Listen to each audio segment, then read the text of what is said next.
मित्रों नमस्कार। मैं लेकर आया हूँ कहानी बड़ी सुहानी। सुनो सुनाओ और जन जन तक पहुँचाओ।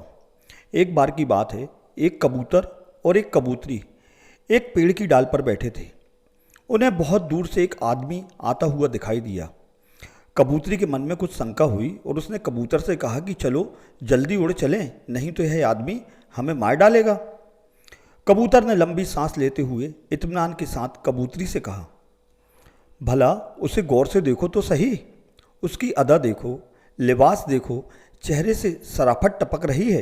ये शरीफ आदमी है, हमें यह क्यों मारेगा? बिल्कुल सज्जन पुरुष लग रहा है। कबूतर की बात सुनकर कबूतरी चुप हो गई। जब वह आदमी उनके करीब आया तो अचानक उसने अपने वस्त्र के अंदर से तीर कमान निकाला और झट से कबूतर को मार दिया और बेचारे उस कबूतर के वहीं प्राण पखेरु उड़ गए। असहाय कबूतरी ने किसी तरह भागकर अपनी जान बचाई और वह बिलखने लगी। उसके दुख का कोई ठिकाना न रहा और पल भर में ही उसका सारा संसार उजड़ गया। उसके बाद वह कबूतरी रोती हुई अपनी फरियाद लेकर उस राज्य के राजा के पास गई और राजा को उसने पूरी घटना बताई। राजा बहुत दयालु इंसान था। राजा ने तुरंत अपने सैनिकों को उस शिकारी को पकड़कर लाने का आदेश दिया। तुरंत शिकारी को पकड़कर दरबार में लाया गया। शिकारी ने डर के कारण अपना जुर्म कबूल कर लिया। उसके बाद राजा ने कबूतरी को ही उस शिकारी को सज़ा देने का अधिकार दे दिया और उससे कहा कि तुम जो भी सज़ा इस शिकारी को देना चाहो दे सकती हो, तुरंत उस पर अमल किया जाएगा। कबूतरी ने बहुत दुखी मन से कहा कि हे राजन, मेरा जीवन साथी तो इस दुनिया से चला गया, जो फिर कभी लौट कर नहीं आएगा।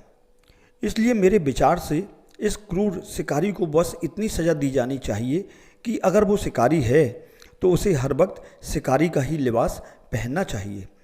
इस शराफत का लिबास वह उतार दे, क्योंकि शराफत का लिबास ओढ़कर धोखे से घिनौने कर्म करने वाले सबसे बड़े नीच और समाज के लिए हानिकारक होते हैं। और ऐसे शिकारियों की संख्या अब बहुत अधिक हो चुकी है समाज में। कितना सुंदर न्याय कबूतरी का था। सिद्धांत कहता है, क्रोध भी तब पुण्य बन जाता है जब वह धर्म और मर्यादा के लिए किया जाए, और सहनशीलता भी तब पाप बन जाती है जब वह धर्म और मर्यादा को बचा नहीं पाती। तो मित्रों, यह कहानी आपको कैसी लगी? नीचे कमेंट्स बॉक्स पर अपनी प्रतिक्रिया अवश्य दें। और हाँ, यदि आपने हमारे चैनल को अभी तक सब्सक्राइब नहीं किया है तो कृपया चैनल को सब्सक्राइब अवश्य करें। धन्यवाद।